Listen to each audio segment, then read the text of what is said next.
محترم زنن تاسو ته دو وظیفې هما یو وظیفه داسې ده چې ستاسو جیب به خالی کېږي نه، هر وخت کې ستاسو جیب کې به پیسې وي. ډېر زیات زبردست او ډېره زیات اعلی وظیفه ده. دویم وظیفه موږ سره د رشتې حوالې سره زموږ غرونه هغه خویندې چې هغوی په داسې خویندې چې په کور باندې ناستې دي او ډېر زیات وخت وشو، یا د هغوی ملګري دي یا د هغوی خویندې دي، نو د هغوی رشته نه کېږي. د رشتې لپاره ډېره زیاته پاورفل او ډېره زیاته بهترینه وظیفه ده.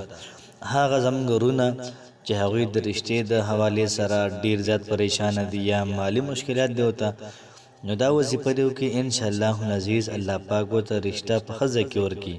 او دا بله وظیفه دی وسکئ نو جیب به برابر وي، نو که بیا رشته وشي نو بیا نور علی نور. بسم الله الرحمن الرحیم. شروع کوم د ډیر زیات بهونکي او د ډیر زیات مهربان رب په نوم باندې. السلام علیکم ورحمت الله وبرکاته. امید در وکوم چې تاسو ټول به ټیک ټاک الله پاکم خوشاله آباد. الله پاک دې زمونږ او ستاسو ټول مشکلات ختم کړي. الله پاک دې زمونږ او ستاسو ټول حاجات دا پوره کړي. الله پاک دې زمونږ او ستاسو په کورونو کې سکون او اطمینان او راحت پیدا کړي. الله پاک دې زمونږ او ستاسو په کورونو کې د خیر فرشتې دا وګرځي. الله پاک دې زمونږ او ستاسو ټولو نه راضي شي، آمین. الله پاک دې د هغه کسانو رشتې وکړي چې څوک رشته غواړي یا چاته رشتې ضرورت وي.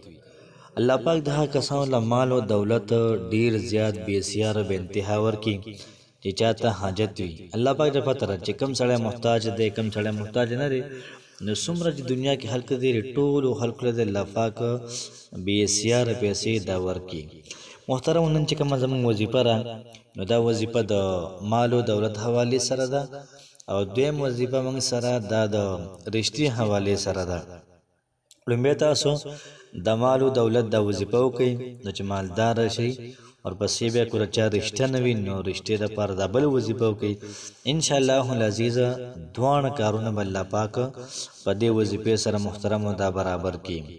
د رزق دپاره، د روزګار دپاره، نوکرۍ دپاره، پراخه ژوند دپاره، پراخه رزق دپاره، پرسکون ژوند دپاره تاسو دا کلمات لازما سهار او ماښام دا شپېته پیرې وایئ. سهار او ماښام شپېته پیرې. سبحان الله والحمد لله ولا اله الا الله والله اکبر ولا حول ولا قوة الا بالله العلی العظیم.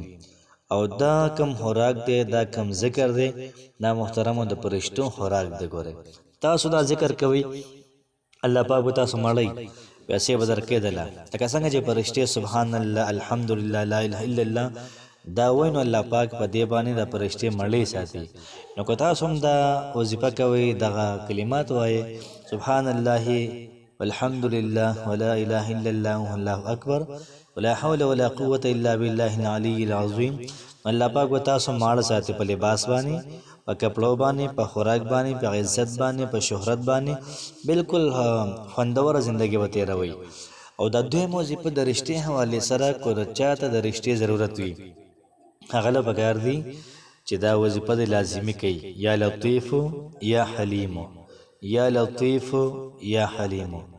انشاءالله عزیز محترمو د دې مختصرې وظیفې په برکت باندې دا یا حلیمو یا لطیفو، یا لطیف یا حلیم دا وظیفه په روزانه 313 پیره کې، روزانه به 313 پیره کې انشاءالله عزیز الله پاک به بهترین او اعلی ذکر رشتو کی. الله پاک هم خوشاله آباد ساته.